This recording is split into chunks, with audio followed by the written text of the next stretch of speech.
আমাদের চ্যালেঞ্জটাকে সাবস্ক্রাইব করুন MD Naim official.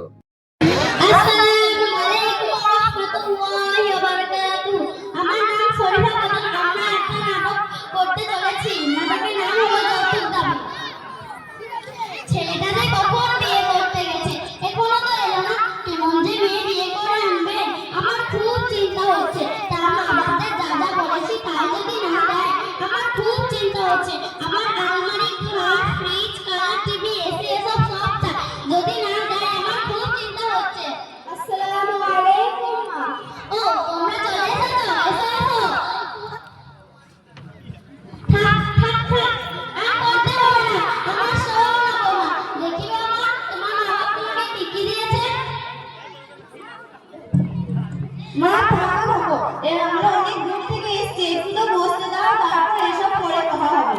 তুই চুপ কর, তুই কিছুই বুঝিস না। আমার সোনা বৌমা, দেখি বাবা তোমার বাবা তোমাকে কি কি দিয়েছে। ও মা গো, দেখো দেখো, সোনা তো জুটেনি, কেনাও জুটেনি, ফুল পরে পাঠিয়ে দিয়েছে।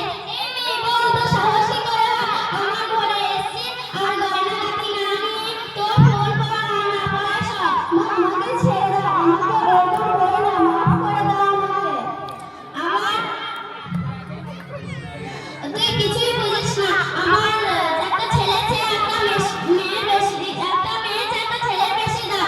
এ তো পুরোই ভিখারি, এখানে জায়গা জমি খাট গদি কিছুই নেই। তোকে আজকে ছাড়বো না, তোর একদিন কি আমার একদিন। ও বাবা গো, কি ব্যথা করেছে।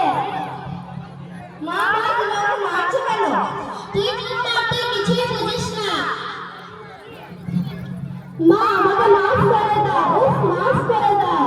তোকে আজকে আর ছাড়বো না, তোর একদিন কি আমার একদিন। আমার ঘর থেকে বের হয়ে যা।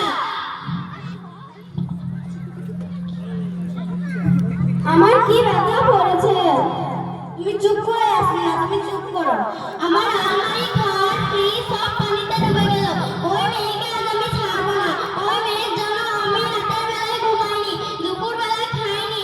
আর আজ ওই মেয়ে আমার ঘরে এসছে গয়না গাটি না নিয়ে। ওই মেয়ের একদিন কি আমার একদিন। মা আমাকে মাফ করে দাও, উফ মাফ করে দাও আমাকে।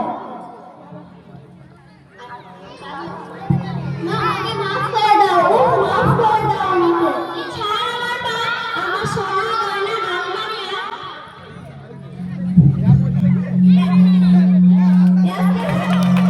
তুমি চলে যাও, দেখছো না ওকে হয়ে গেছে, তুমি একটু পানি নিয়ে এসো মায়ের জন্য। মা তোমার কি হয়েছে বলো মা। মা তোমার হাত টিপে দেবো, মাথা টিপে দেবো, পা টিপে দেবো, তোমার কি হয়েছে বলো মা। এই মেয়েটি কি রে, আমি তোকে এত কিছু বললাম আর তুই কিছু না মনে করে তুই তো যত্ন করছিস, এটা আদর করছিস। মা তুমি জানো আমাদের প্রিয় নবী হযরত মুহাম্মদ সাল্লাল্লাহু আলাইহি ওয়াসাল্লাম মেয়েদেরকে অনেক সম্মান করতেন এবং মেয়েদেরকে পর্দার মধ্যে থাকতে বলতেন। যাদের ঘরে মেয়ে আছে তারা আগে বিয়ে